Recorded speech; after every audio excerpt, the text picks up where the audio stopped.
이 세상이 어수선하긴 하지만 한 주일 동안 하나님께서 생명싸개 속에서 우리 교우들을 잘 보살펴 주신 하나님의 은혜로 인하여 감사를 드립니다. 우리 모두 건강하시고 특별히 하나님의 크다란 섭리 속에 살아갈 수 있는 우리 모든 교우님 되시기를 간절히 바랍니다. 오늘 나눌 말씀은 계획하는 자와 이루시는 분입니다. 잠언 16장을 통하여서 계획하는 자와 이루시는 분에 대한 말씀을 가지고 은혜를 나누기로 합니다. 우리가 알다시피 이 잠언이라는 이 성경책은 솔로몬이 젊은 시절, 솔로몬이 성경을 3권을 지었습니다. 잠언과 전도서와 아가서인데요. 이 잠언은 솔로몬이 젊었던 시절에 하나님께 지혜를 받아서 가장 총명하고 성군이었던 시절에 적었던 성경책이 바로 이 잠언입니다. 많은 사람이 솔로몬의 지혜를 배우기 위해서 보물을 들고 찾아왔던 시절이었습니다. 잠언 3천을 기록했다라고 기록할 정도로 이 지혜가 영성이 충만했던 시절에 적었던 시편가 바로 이 잠언인 것을 우리가 알 수가 있습니다.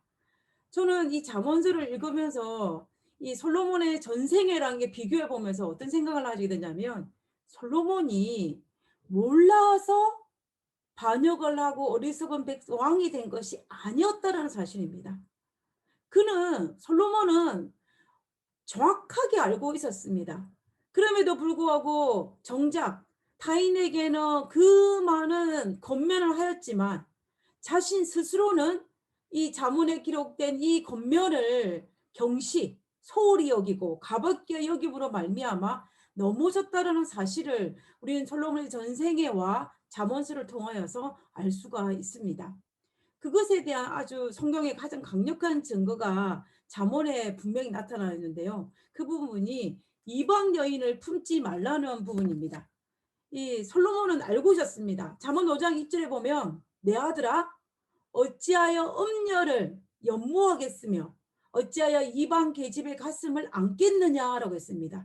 여기 분명히 이방 계집이라고 분명히 솔로몬이 기록하고 있습니다.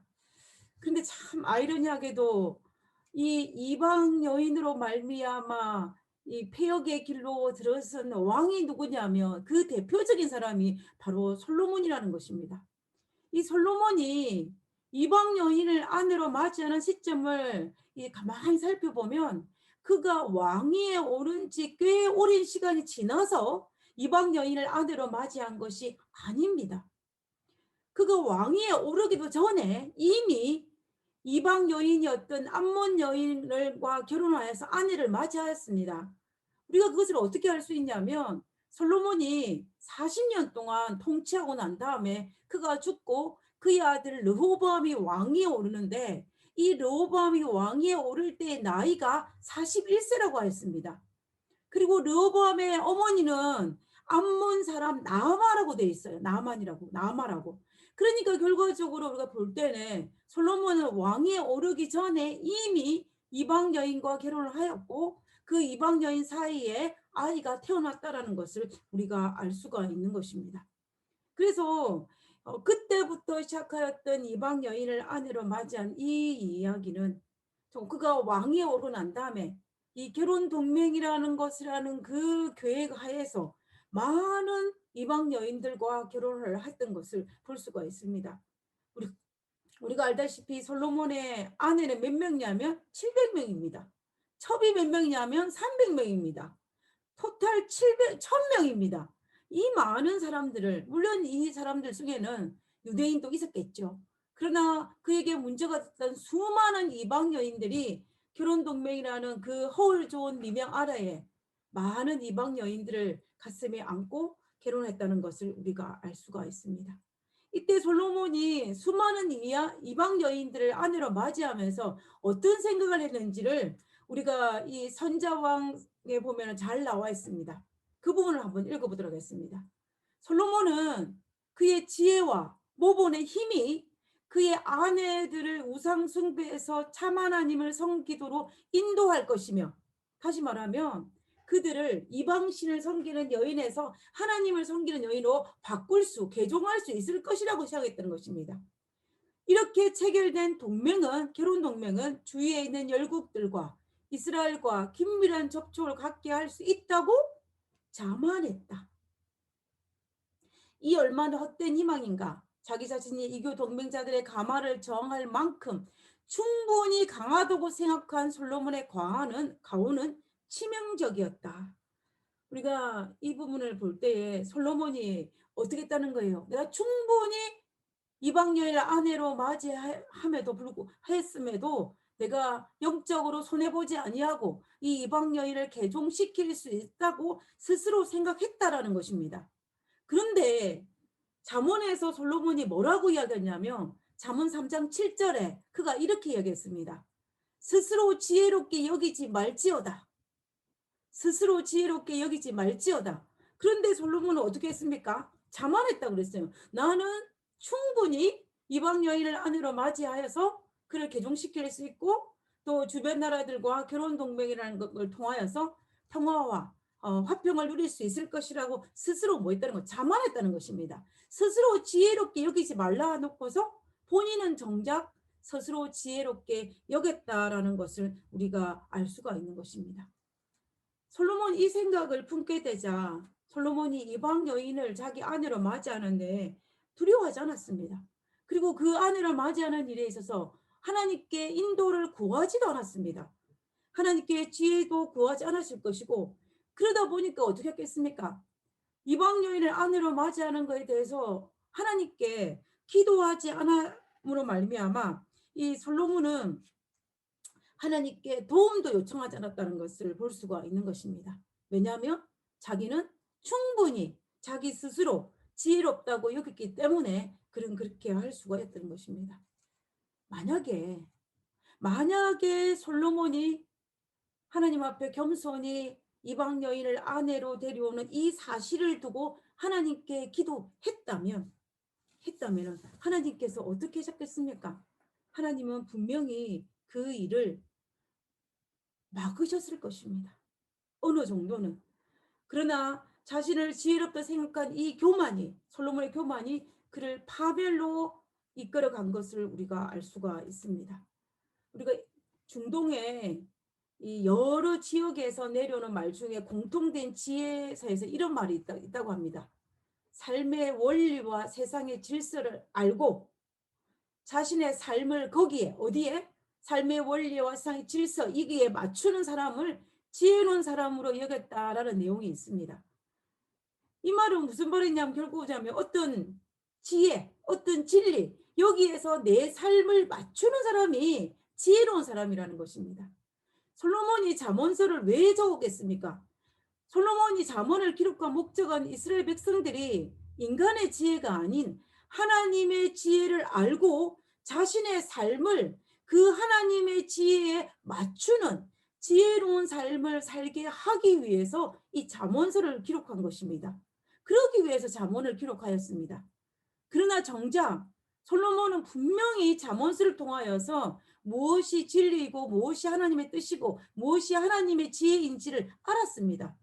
그럼에도 불구하고 그것을 어떻게 자신의 삶에 맞추지 않았기 때문에 정말 그 지혜로운 자의 삶을 살지 않고 우리가 전도서를 보면 그의 노년에 그가 애통하는 우리 솔로몬의 모습을 보지 않습니까? 솔로몬은 지혜는 알았지만 자신의 삶을 지혜에 맞추지 않았기 때문에 그의 삶은 실패로 돌아간 것입니다. 그러므로 우리는 하나님의 말씀이 이 잠언서를 통하여서 잠언서뿐만이 아니라 성경 말씀을 통하여서 그 진리에 무엇을 우리의 삶을 맞추어 살아감으로 말미암아 지혜로운 삶을 살아서 영적으로 성공할 수 있는 우리 모두가 되기를 간절히 바랍니다. 솔로몬의 잠언서를 보면은 반복해 가르치는 말씀을 간단하게 요약해 보면 이것입니다. 지혜롭게 살아라는 것입니다. 이 잠언서의 요약입니다.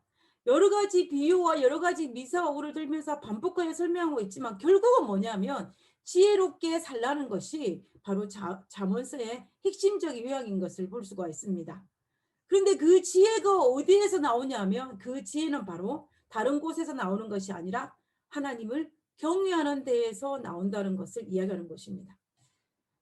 그리고 이 지혜 중에 오늘 다루기를 원하는 것은 뭐냐면 이 세상을 살아갈 수 있는 가장 으뜸이 되는 지혜라고 저는 생각합니다.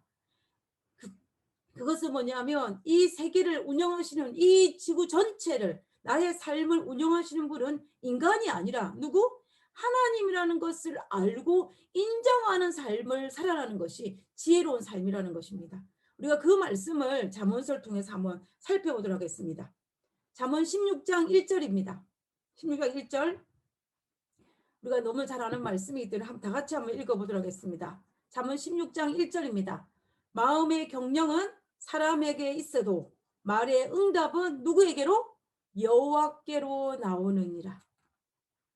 이 성경 구절 잠언 16장 1절을 쉬운 성경으로 보면 이렇게 되어 있습니다. 마음의 계획은 사람이 세우지만 그 일을 이루시는 분은 누구다? 여호와이시다 라고 되어 있어요.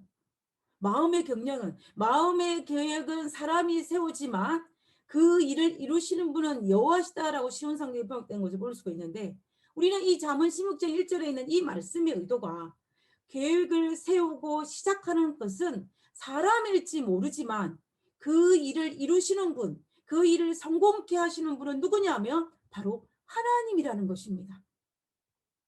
이 말씀에 동의하십니까? 이 말씀에 아멘 하십니까? 제발 아멘 하시기 바랍니다. 우리 이 말씀에 아멘 해야 됩니다. 이 동일한 말씀이 또 있습니다. 잠언 16장 9절에 사람이 마음으로 자기의 계획을 어떻게 할지라도 계획할지라도 그 걸음을 인도하시는 이는 여호와시라. 사람이 자기 생각으로 자기 마음으로 어떤 일을 계획한다 할지라도 그것을 이루시는 분은 인도하시는 분은 여호와시라는 것입니다. 그리고 또 있습니다. 잠언 16장 3절입니다. 너의 형사를 여호와께 맡기라. 그리하면 내가 경영하는 것이 이루시리라. 너의 행사, 너의 계획, 너의 어떤 것들을 여호와께 맡기면 그리하면 이것을 경영하시는 분이 하나님께서 이루신다는 것입니다. 자신의 모든 계획을 하나님께 맡기면 하나님께서 성공하게 하신다는 것입니다. 비록 인간이 계획을 세울지는 모르지만 그것을 성공케 하시는 분은 누구시냐면 바로 하나님이라는 것입니다. 우리가 만약에 이 사실을 안다면 우리는 절대로 교만하지 않을 것입니다. 왜냐하면 이 일을 이루시는 분은 내가 아니라 하나님이기 때문에 우리는 교만할 이유가 전혀 없습니다. 그리고 우리가 이 말씀을 우리가 받아들이게 되면 우리는 절대로 게으를 수가 없습니다. 왜냐하면 우리의 계획을 하나님께 드려야 하기 때문입니다. 우리의 계획을 하나님께 드리는데 어떻게 하나님 앞에 최상의 것을 드리지 않을 수 있겠습니까? 솔로몬은 이 말씀을 분명히 알았음에도 불구하고 넘어졌습니다. 그 넘어진 이유가 앞에서 살펴본 것처럼 자기 자신을 너무 믿었기 때문에 넘어진 것입니다. 그래서 이방 여인을 데려오는 것을 전혀 두려워하지 않았고 그들을 개종시킬 수 있을 거라 생각하였고 그리고 그를 통하여 나라가 태평성대를 누릴 것이라고 이야기했습니다. 어쩌면은 이 솔로몬이 너무 자신감이 넘쳐서 이런 생각을 했을지도 모르겠습니다. 이런 사소한 일까지 하나님께 맡길 필요가 있을까? 하나님이 바쁘실 텐데 이런 일까지 하나님께 말씀드릴 필요가 뭐 있을까? 이 정도쯤은 나 스스로 해결할 수 있을 텐데 라고 생각했는지도 모르겠습니다. 그러나 자신의 계획을 하나님께 맡기지 않음으로 말미암아 솔로몬이 치러야 할 대가는 엄청났습니다. 이방 여인을 아내로 맞이함으로 말미암아 그는 이방 여인을 개종시키려고 하였는데 오히려 솔로몬이 그들에게 동화되어서 그들의 신을 섬기므로 정말 그 솔로몬의 삶 전체가 잡아먹힘을 당하고 이 아내들을 개종시키기보다는 자기가 우상 숭배자가 되어 있는 그런 모습으로 전락하고 말았던 것입니다. 솔로몬은 이웃나라와 화평하기 위해서 이 결혼동맹이라는 멋진 계획을 세웠지만 그것을 하나님께 맡기지 않음으로 생긴 결과입니다. 만약에 솔로몬이 이 계획을 세우고 전적으로 하나님께 맡겼다면 어떤 상황이 전개되었을까요? 저는 모르긴 몰라도 하나님께서 분명히 솔로몬의 이 계획을 수정하게 하셨을 것입니다. 최소한 그처럼 많은 이방인의 아내를 맞이하게 하지는 않았을 것입니다. 하나님께서 솔로몬이 그 하나님에게 그 계획을 맡기지 않으니까 개입하지 않으셨지, 만약에 하나님께 맡기셨다면은 분명히 하나님께서는 솔로몬의 계획을 어느 정도 수정하였을 것입니다. 그런데 그거 아십니까? 솔로몬이 자신의 계획을 하나님께 맡기지 않았음에도 불구하고, 솔로몬의 정말 잘못된 계획에도 불구하고 하나님께서 개입하셨다라는 것입니다. 우리가 그것을 어디에서 알 수 있냐면요, 이 선자왕을 읽어보면, 엘렌 지 화이트 적은 선자왕을 읽어보면 초기에 이 애굽의 공주를 아내로 맞이하게 되는데, 그때에 애굽의 공주가 개종하여서 하나님을 섬기는 일에 솔로몬과 연합하였다라고 기록하고 있습니다. 그리고 또 이 누구 이 애굽의 바로가, 한마디로 말하면 이 솔로몬의 장인이 이 사마리 가나안 땅에 있는 게셀이라는 도시를, 가나안의 성을 탈취하여서 누구에게 주냐면은 애굽의 공주에게 선물로, 예물로 줍니다. 그 말은 다시 말하면 뭐냐면 그 게셀이라는 지방이 누구에 속하게 됐냐면은 솔로몬의 이스라엘 땅에 속하게 되었다라는 것입니다. 그러니까는 초기에 보기에는 어느 정도 잘 되는 것처럼 보였습니다. 모든 것이 잘 되는 것처럼 보였습니다. 애굽의 공주가 개종을 하였고, 그로 말미암아 이 게셀이라는 가나안 성읍을 차지하게 되었으니 이 모든 것이 이 솔로몬의 계획처럼 되어가는 것처럼 보였습니다. 우리가 이 사실을 볼 때에 분명히 솔로몬은 이 계획을 하나님께 맡기지 않았음에도 불구하고 이렇게 잘 되어가는 것을 볼 때 우리는 무엇을 알아야 되냐면은, 아, 하나님의 도움 없이도 잘 되는구나 라고 생각하면 안 되고,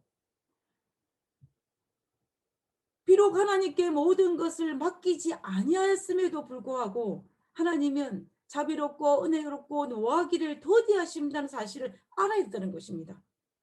비록 솔로몬이 잘못된 계획이라 할지라도 하나님은 그 어리석은 솔로몬의 계획에 기름을 칠하고 복을 더하셔서 솔로몬에게 준 것입니다. 그것이 애굽의 공주가 개종한 것이고 게셀이란 가나안 성읍을 차지할 수 있었던 것입니다. 우리는 이 원리가 우리의 삶에도 고스란히 적용되고 있다는 사실을 우리는 깨달아야 됩니다. 사실 우리의 삶에도 우리의 잘못된 계획이, 우리의 어리석은 계획이 최악의 경우를 맞이하지 않는 것은 분명히 우리가 잘못된 계획이었고 하나님께 모든 것을 맡기지 않은 계획이었지만, 최악의 결과를 맞이하지 않는 것은 마치 솔로몬에게 잘못된 계획에 복을 더하고 기름을 칠하셨던 것처럼 우리에게도 마찬가지로 우리가 잘못된 계획이지만 최악의 결과를 맞이하지 않기 위한 하나님께서 붙들고 계셨다는 사실, 기름을 칠하고 복을 주셨다는 사실을 우리는 잊지 말아야 한다는 것입니다. 그것을 우리는 이 솔로몬의 경험을 통하여서 알 수가 있는 것입니다. 그러므로 오늘 나의 나됨은 전적인 하나님의 은혜임을 우리가 인정해야 됩니다. 왜냐하면 오늘 나의 나됨이 내가 어느 정도 하나님을 잘 믿어서, 오늘 나의 나됨이 어느 정도 내가 아주 지혜롭고, 오늘 나의 나됨이 정말로 똑똑했기 때문에 오늘 내가 이 자리에 서 있는 것이 아니라, 하나님께서 어떻게 나의 부족하지만 자비롭고 은혜롭고 노하기를 더시하는 그더디하시는 그 하나님께서 나를 붙들고 계시기 때문에 오늘 나의 이 모습이 이루어졌다라는 것입니다. 만약에 우리 하나님께서 정말로 정확하신 분이고 애누리가 없는 분이라면 절대로 오늘 나의 이 모습은 소유할 수 없다는 것입니다. 하나님께서 붙들고 계시기 때문에 나의 어리석은 계획이지만 오늘의 내가 존재할 수 있음을 우리는 인정해야 됩니다. 이런 일이 발생할 때 하나님께서 은혜로 우리를 붙들고 계실 때 뭐 해야 되냐면 멈춰야 됩니다. 브레이크를 잡아야 됩니다. 솔로몬은 그때 브레이크를 잡지 못했어요. 스탑을 해야 되는데 스탑을 하지 못했습니다. 그러니까 마치 어떻게 되냐면 이 커다란 저수지에 구멍이 나서 새어 나오는 것처럼 터져버리고 마는 것입니다. 이 솔로몬은 자신의 어리석은 이웃나라의 이 결혼 동맹을 멈춰야 했습니다. 그런데 그가 멈추지 않고 어디까지 갔냐면 700명의 아내와 300명의 첩을 드릴 만큼 엄청나게 많은 브레이크를 걸지 않고 나간 사실을 우리가 볼 수가 있습니다. 만약 솔로몬이 그때에 멈추었다면, 그리고 멈추고 하나님께 모든 것을 맡겼다면 그렇게 많은 이방 여인을 아내로 맞이하지 않았을 것입니다. 그리고 이방 아내들이 결혼해서 올 때에 그들이 결혼 지창금으로 자신의 신들, 이방 신들을 데리고 오는 것을 누가? 솔로몬이 허락하지 않았을 것입니다. 근데 솔로몬이 허락을 했어요. 그리고 그 이방인 아내들이 무엇을 짓는다고 요구를 했습니까? 짓게 해달라고? 신당. 자신의 신당을 짓게 해달라고 요구를 했습니다. 이때 솔로몬이 브레이크를 걸었다면 그것을 허락하지 않았을 것입니다. 그러나 솔로몬은 허락을 했습니다. 심지어 솔로몬은 어떻게 했습니까? 그 신당을 지은 낙성식에 참석하여서 제물을 드리는 모습을 우리는 솔로몬이 했던 것입니다. 솔로몬이 만약에 브레이크를 걸고 스탑을 했다면 그 이방인 아내들을 데려온 것을 최소한 제사장들에게 부탁하여서 쉬운 말로 성경 공부를 시키겠을 것입니다. 그래서 개종하게 노력을 했을 거예요. 그러나 우리가 성경 어디를 봐도 그런 부분이 없어요. 이방인 아내들은 어떻게 합니까? 이방인 아내들은 와서 자기의 신을 섬기고 그 신을 섬기는데 누구까지? 솔로몬에게까지 동참시키는 모습까지 볼 수가 있는 것입니다. 모든 것을 맡기지 않으므로 이 솔로몬의 삶의 저수지의 웅덩이가 터져버리는 그런 일이 발생한 것입니다. 하나님께서 막아주시 않으니까 이 저수지에 물이 터져버린 것입니다. 그래서 어느 날 솔로몬이 자기 자신을 보니까 자기가 어떤 모습을 하고 있어요? 이방인 신상 앞에 자기가 분향을 드리고 있는 거예요. 정신을 차리고 솔로몬이 자기 자신을 봤을 때 솔로몬이 얼마나 놀랐을까요? 저는 솔로몬이 어느 날, 우리도 그렇지 않습니까? 어느 막 하다가 어느 순간에 자기 자신의 모습을 보고 놀랄 때가 있지 않습니까? 솔로몬도 아마 그랬을 것 같아요. 어느 순간 자기가 하나님을 섬기는 하나님의 나라의 왕이 이방신 앞에 분향드리고 자신의 모습을 발견했을 때 얼마나 놀랐을까? 그 생각을 해보게 되는 것입니다. 솔로몬은 모든 것을 하나님께 맡기지 않음으로 이런 일이 발생했습니다. 솔로몬이 하나님께 맡게 된다는 사실을 솔로몬이 몰랐던 게 아니에요. 솔로몬이 알고 있었습니다. 잠언 16장 9절에 사람이 마음으로 자기의 길을 계획할지라도 그 걸음을 인도하신 자는 여호와시니라 알고 있었어요. 그다음에 19장 21절에도 사람의 마음에는 많은 계획이 있어도 오직 여호와의 뜻이 완전히 서리라. 솔로몬이 몰랐지 않았습니다. 자기가 계획할지라도 그것을 인도하신 자는 여호와시라는 것을 알았습니다. 그러면 알고 있는 사실, 그 계획을 인도하시는, 이루시는 하나님 앞에 드려야 하는데 솔로몬은 그것을 드리지 않았던 것입니다. 예수님께서 십자가에서 뭐라고 말씀하셨냐면 십자가에 달도록 하시 기도의 동산에서 예수님께서 하신 말씀이 나의 뜻대로 마옵시고 아버지의 뜻대로 해달라고 기도하셨습니다. 이것이 하나님께서 모든 것을 아버지께 맡기는 모습입니다. 솔로몬이 그렇게 했어야 됐었어요. 그렇게 해야만이 그가 세운 모든 계획이 하나님께서 가장 좋은 것으로 이룰 수 만들 것입니다. 그러면 솔로몬은 결코 교만하지도 않았을 것이고 그가 왕으로서 게으르지 않았을 것입니다. 제가 이 경험적으로 보면은 제가 말씀을 묵상할 때나 설교를 준비할 때 보면 이게 말씀을 읽다가 어느 부분에서 인사이트가 들어오지 않습니까? 영감이 떠오르는 경우가 있는데 그러면 그 영감을 가지고 이제 말씀을 묵상해 갑니다. 또 설교를 준비해 갑니다. 쉽게 설명하면 어떤 주제를 정했다는 것입니다. 그런데 그 주제를 정하고 말씀을 묵상해 가거나 설교를 준비해 가다 보면은 제가 처음에 생각했던 것과는 전혀 다른 방향이거나 새롭게 훨씬 더 많은 은혜를 더하시는 것을 경험하게 됩니다. 비록 그래서 제가 묵상할 때 그때그때마다 하나님께서 제가 미처 생각하지 못했던 하나님의 은혜를 주시고 또 설교를 준비할 때마다 하나님께서 새로운 은혜를 더하시는 분임을 저는 항상 경험합니다. 왜냐하면 저는 그럴 때마다 이 말씀을 묵상하고 설교를 할 때 시작은 제가 했지만 끝마치는 분은 누구시냐면 하나님이시라는 것입니다. 제가 시작만 할 뿐입니다. 제가 말씀을 주제를 정하고 시작하기만 하면 하나님께서는 그 말씀에 은혜를 더하시고 또 복을 더하셔서 그 말씀을 마치게 하시고 그 설교 묵상을 마치게 하는 것을 볼 수가 있는 것입니다. 우리가 우리의 삶도 마찬가지입니다. 우리의 삶도 시작은 우리가 할지 모르지만 그 시작에 은혜를 더하시고 복을 더하셔서 마치게 하시는 분은 누구시냐면 하나님이라는 사실을 우리는 절대로 잊어서는 안 됩니다. 그러므로 우리가 우리의 계획을 하나님께 드리는 것이 필요합니다. 그러면 하나님께서는 우리의 계획에 기름을 칠하고 다듬어서 성공을 만들어내실 것입니다. 솔로몬은 잠언 전체에 흐르는 맥은 우리의 삶을 그분께 드리는 지혜가 있으면 우리의 삶을 우리의 계획을 하나님께 드리는 그 지혜만 있으면 그분은 우리의 모든 삶을 형통케 하신다는 것이 사실 잠언서에 흐르는 지혜의 맥입니다.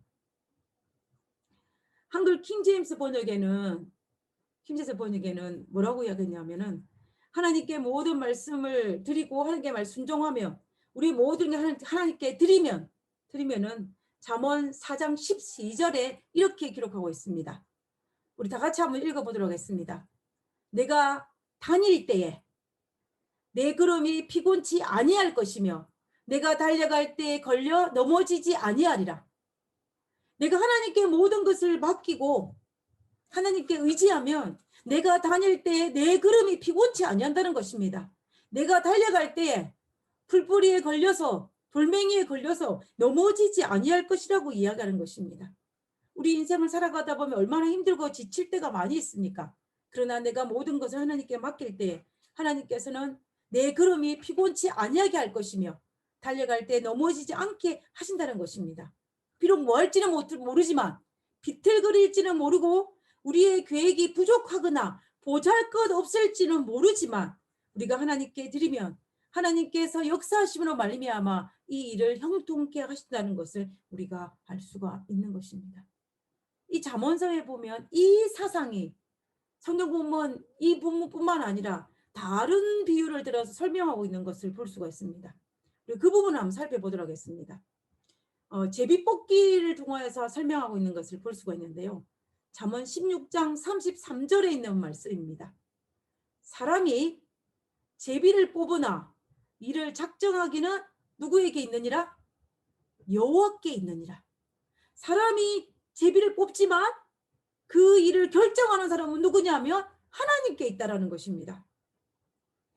우리가 사도행전에 보면 사도행전 1장에 보면 이 가룟 유다가 예수님의 12제자 중에 가룟 유다가 죽음으로 말미암아 한 명이 빠지게 됩니다. 그런 말미암아서 한 명을 이제 뽑게 되는데 누가 추천이 되어지냐면은 우리에게 익히 알려진 바나바로 소개된 사도행전 1장에는 그를 바사바라고 했습니다. 이 바사바와 마띠아가 추천이 되었어요. 추천이 되었는데 이 추천된 것에 제비뽑기를 통하여서 선택합니다. 구약에서도 제비뽑기하는 경우가 있어요. 구약에서는 이스라엘 백성들이 가나안 땅에 도착했을 때 땅을 분배할 때도 제비뽑기를 했습니다. 그죠? 또 이스라엘의 첫 번째 왕인 사울을 왕으로 뽑을 때에도 하나님께서는 그들을 제비를 뽑게 하셨어요. 하나님께서 이미 사울을 선택하였지만 제비 뽑기를 통하여서 이 사울을 선택하게 하시는 것을 볼 수가 있습니다. 우리가 사도행전 1장에 예수님의 12제자, 공석인 12제자를 뽑을 때에 이 마띠아를 선정할 때도 우리가 가만히 살펴보면 이 다락방에 모인 사람이 대략적으로 120명이었습니다. 120명 중에 12사도의 조건을 갖춘 예수님의 사역을 옆에서 지켜보고 증인의 삶을 살기로 결심한 사람들, 그를 추천한 사람은 사람이 2명을 추천하였고 그 2명을 하나님께서 제비 뽑기를 통하여서 하나님의 개입하심으로 말미암아 하나님께서 이루신 것을 볼 수가 있는 것입니다. 그래서 우리는 솔로몬이 뭐라고 이 잠언에 이야기했냐면 제비를 뽑는 행위는 누가 합니까? 우리가 하는 것입니다. 인간이. 그러나 그 일을 통하여 이루시는 분은 누구시냐면 여호와 하나님이라고 이야기하는 것입니다. 결국 시작하는 사람은 하나님 사람일지 모르지만 그 일을 이루시는 분은 하나님이라고 이야기하는 것입니다. 그 다음에 잠언에서는 솔로몬이 다른 비유를 들어 또 설명을 합니다. 잠언 21장 31절입니다. 싸울 날을 위하여 마병을 예비하거니와 이김은 누구에게 있느니라? 여호와께 있느니라. 싸울 날을 위하여 마병, 싸우기 위해서 말과 병사들을 준비하는 것은 우리에게 있지만 그것을 승리케 하시는 것은 누구에게 있다? 여호와께 있다라고 설명하고 있는 것입니다. 우리가 이 출애굽의 역사와 역대기와 이스라엘의 왕정 시대에 일어난 수많은 전쟁을 볼 때에 이스라엘 백성들이 승리할 수 있었던 이유는 이스라엘 백성들이 강해서가 아니라 하나님께서 그들을 승리케 하셨다는 것을 우리는 알 수가 있습니다. 그것을 가르쳐주기 위해서 역대기와 출애굽기의 수많은 전쟁을 통하여서 이스라엘 백성들에게 알게 하셨고 그리고 오늘을 살고 있는 우리들에게도 동일하게 알게 하신 것을 우리가 알 수가 있는 것입니다. 이 사실을 단적으로 보여주는 것이 이 여리고 전투와 아이성 전투입니다. 이스라엘 백성들이 가나안 땅에 광야 40년을 마치고 가나안 땅에 도착하였을 때 일으킨 첫 번째 전쟁이 여리고성 전투이고 두 번째 전쟁이 아이성 전투입니다. 이 인간이 보기에는 여리고성은 가나안 땅의 길목에 위치한 난공불락의 성이었지만 하나님께서 함께 하시자 이 견고한 성을 가진 여리고 백성들은 활 한 번 쏘지 못하고 전쟁에 패했습니다. 그러나 작디 작은 이 아이성은 이스라엘 백성들은 광야 40년을 헤매고 다닌 유목민 출신이었던 그들이 보기에도 작아서 이스라엘 군사들 다 가지 않고 몇 명만? 3,000명만 갔습니다. 그럼에도 불구하고 그들이 승리하지 못했어요. 우리는 아이성의 전투와 이 여리고성의 전투를 볼 때에 전쟁에서 승리케 하시는 이는 누구시냐면은 하나님이라는 사실을 알 수가 있는 것입니다. 솔로몬은 그 말씀을 잠언 21장 31절에 이야기하고 있는 것입니다. 싸울 날을 전쟁을 위하여 말과 병사들을 준비하는 것은 우리가 하지만 그것을 승리케 하시는 것은 여호와 하나님이라고 이야기하고 있는 것입니다.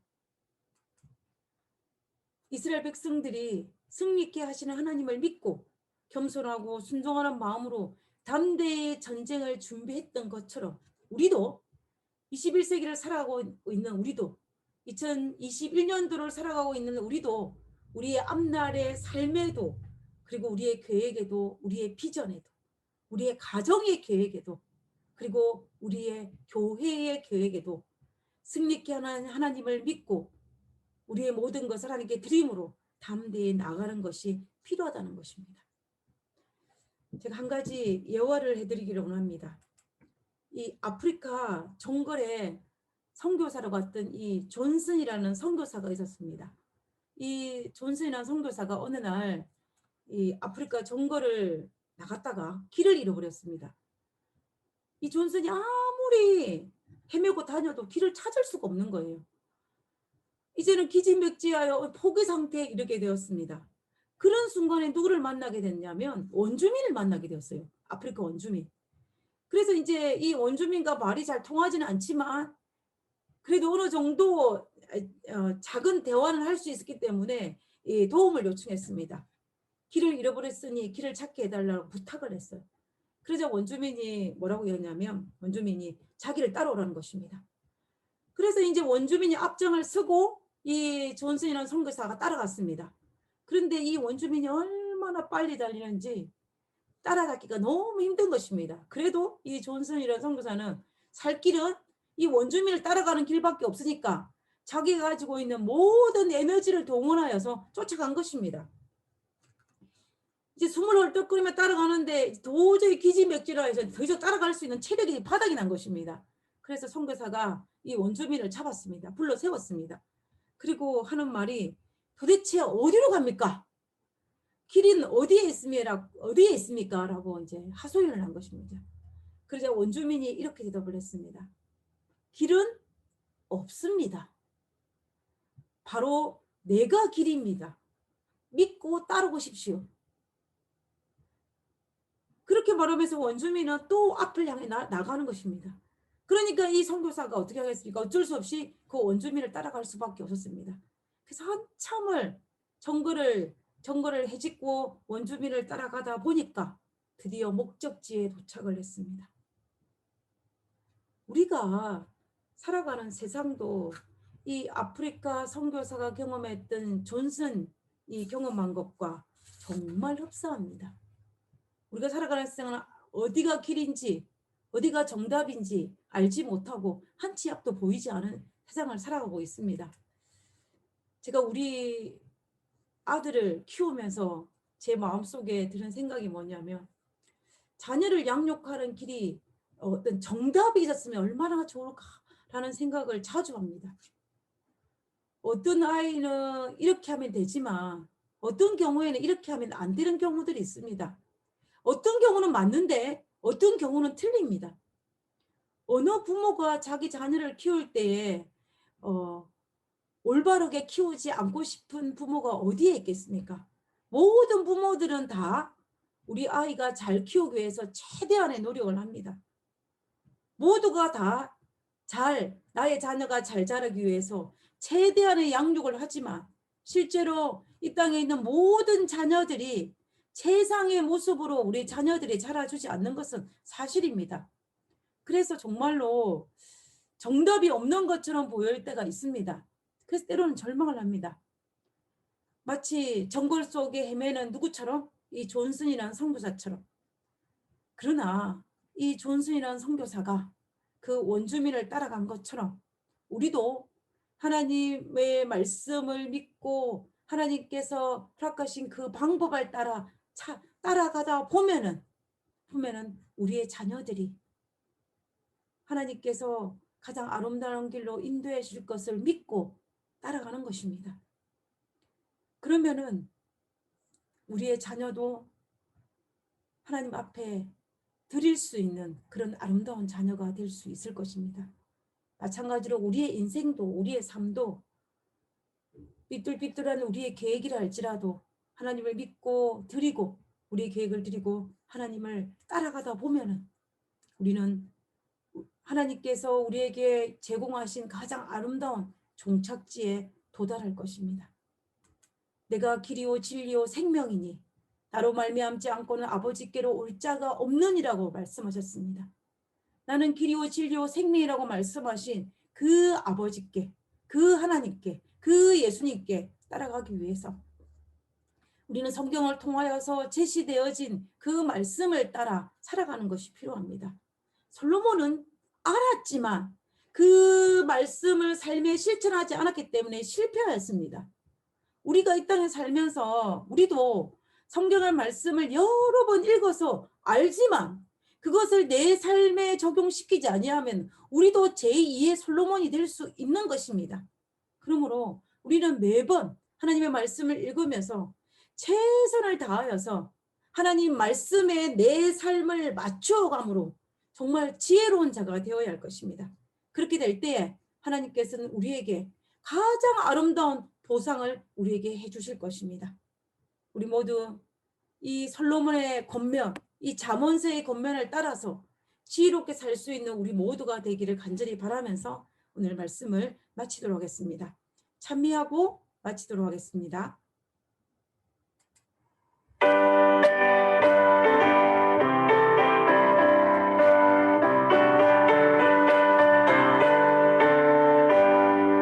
이늘의 아무 증거하니 보여도 믿음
마음으로 자기의 길을 계획할지라도 그 길을 인도하시는 이는 여호와십니다.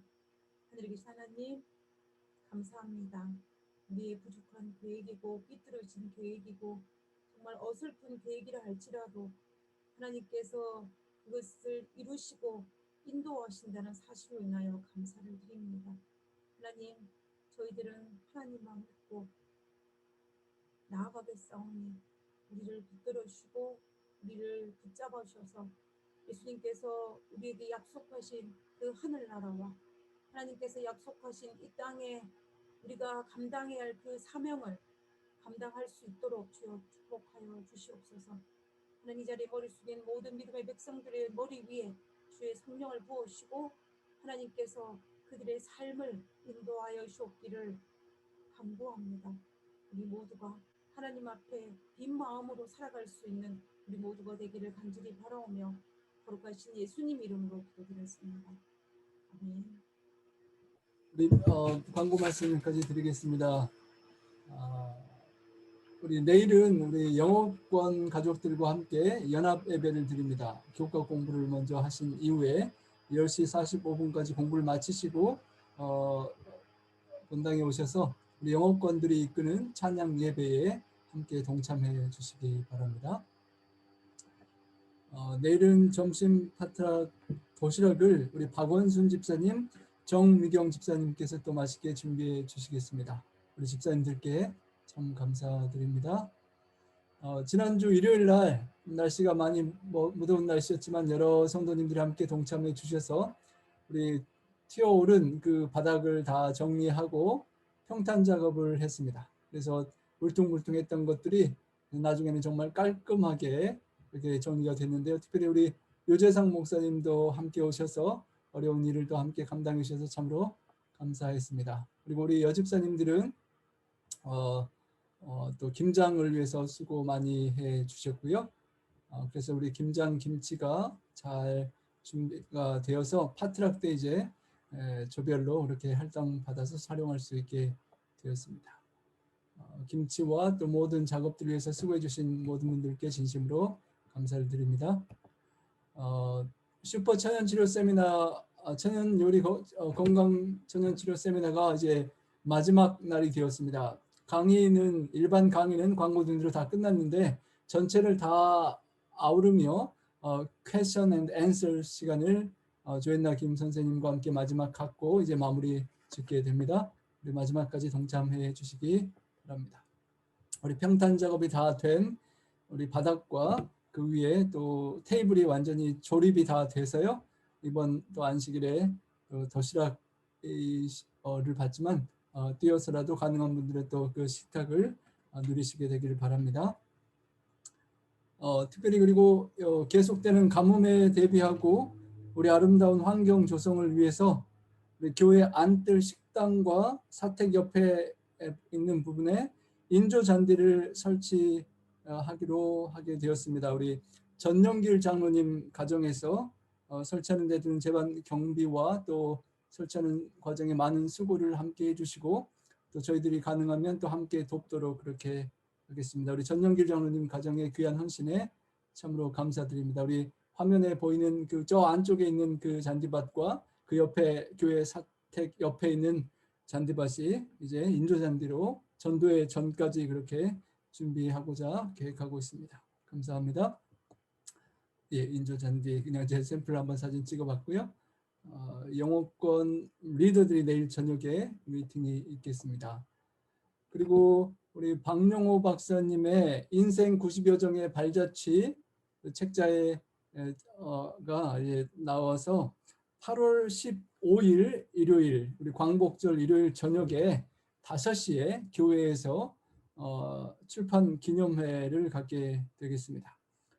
기념회 이후에 저녁 식사와 함께 이 화면에 보이는 자서전과 또 좋은 가죽 지갑을 또 출판사에서 선물을 모든 참가자들에게 증정해 주신다고 합니다. 참 좋은 가죽 지갑이라고 많이 홍보해 달라고 그렇게 출판사로부터 이야기를 들었습니다. 우리 또 함께 가능하시면 스케줄이 가능하신 분들 조정하셔서 8월 15일 광복절 저녁에 축하해 주시고 또 함께 뜻깊은 시간을 가질 수 있으면 좋겠습니다.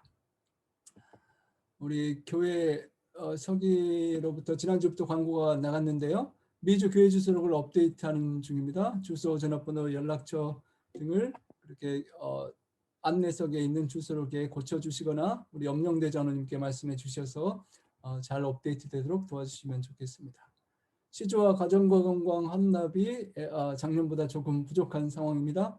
우리 가능한 분들은 우리 함께 동참해 주셔서 조금씩 함께 동참해서 우리 필요한 분들에게 다 우리 전도할 수 있는 그런 준비가 되면 좋겠습니다. 우리 이경자 집사님께 알려주시면 되겠습니다. 9월 19일부터 25일까지 있는 부흥 전도회가 이제 앞으로 62일 전으로 다가왔습니다. 약 2달 정도 남았는데요. 혹시 주변에 아시는 분들 중에 예전에 의료 봉사 하실 때든지 그때 참여하셨던 한의사님, 또 의사 선생님, 또 뭐 건강요리 봉사자 등 여러 가지 봉사자들, 우리 발열치유 마사지나 그렇게 할 수 있는 분들도 그 기간에 참가하실 수 있으면 함께 동참하셔서 또 말씀도 함께 듣고 또 구도자들, 참가자들에게 그렇게 함께 사랑을 나눌 수 있도록 초청해 주시길 바랍니다. 우리 코로나 팬데믹 환자가 지난주에 비해서 47명에서 53명, 약 6명 정도 늘은 상태입니다. LA 쪽에서는 좀 더 많이 어려워져서 실내에서 또 마스크를 쓰는 그런 상황이 발생하고 있습니다. 그래서 우리 경각심을 늦추지 않으시고 계속 건강 관리를 잘 해주시기를 부탁드립니다. 예, 감사합니다. 우리 행복한 안식일 밤 되시고요. 내일 교회에서 뵙도록 하는데요. 한 가지만 광고 더 드리겠습니다. 서부 야영회가 돌아오는 월요일부터 시작됩니다. 그래서 새벽 6시부터 아침 기도회부터 밤까지 집회가 있는데 오후 시간은 좀 자유 시간이 있겠고요. 한 주일간 많은 은혜 받으시고 다음 주 안식일은 그 안식일 학교 교과 공부는 각반으로 공부하시고 예배는 우리 서부 지역의 모든 교회들이 함께 온라인으로 교회에서 동참하고 또 야영회를 위한 헌금에 각 교회별로 함께 동참해달라고 그렇게 요청을 받았습니다. 예, 감사합니다. 좋은 밤, 평안한 밤 되시기 바랍니다. 감사합니다. 감사합니다.